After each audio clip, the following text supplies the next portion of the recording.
Starting at the beginning, Joe is measuring the distance from the top of the door or the bottom of the door for the handle height. Standard handle heights range from 36 inches to 42 inches. So he's made two marks, the length of the faceplate, and this machine here, Mortise box, it moves left and right, and it basically routers out the Mortise portion for, some call it a cassette, but it's the Mortise lock. Every rotation that he's cranking, it's going down and left to right. It removes a lot of material in a short amount of time. Very, very good tool to have.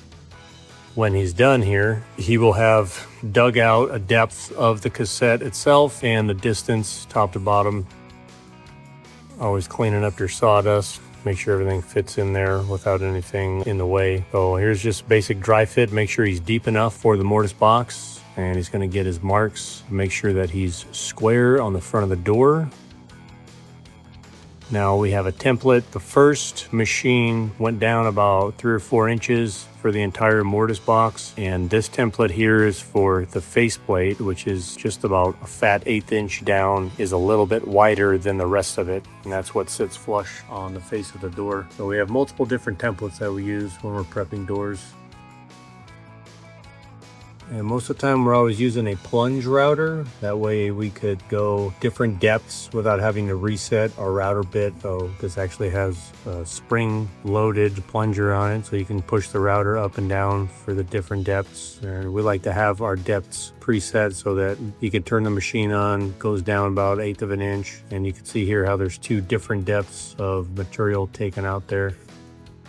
Now we're squaring off. He's going to be using a chisel to get the square edges. The faceplate on that handle itself is rectangular and router bits are round, so you have to do the majority of the work with a router and then come in with finished tools like a wood chisel and get your square edges. Do another dry fit, make sure we're good in here.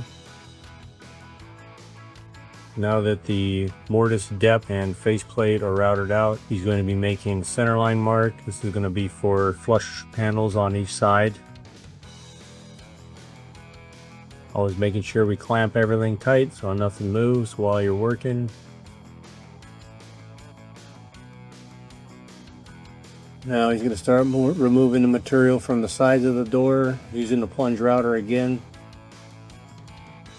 And being that these handles are symmetrical, the same on each side, you can basically start digging out from one side and then go all the way down through the outside of the other side of the door, and you don't need to go from both sides of the door.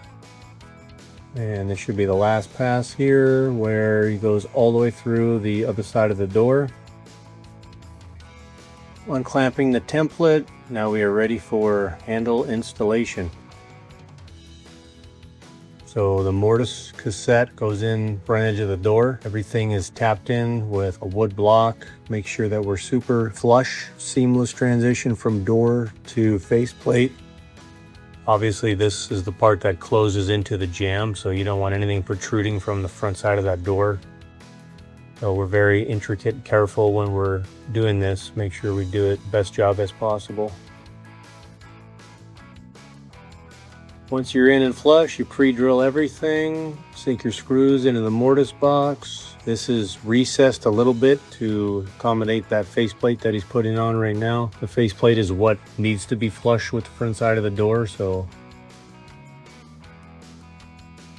once you've got the faceplate screwed in, make sure you're flush all sides. Give it a couple of taps here and there, nice and flush.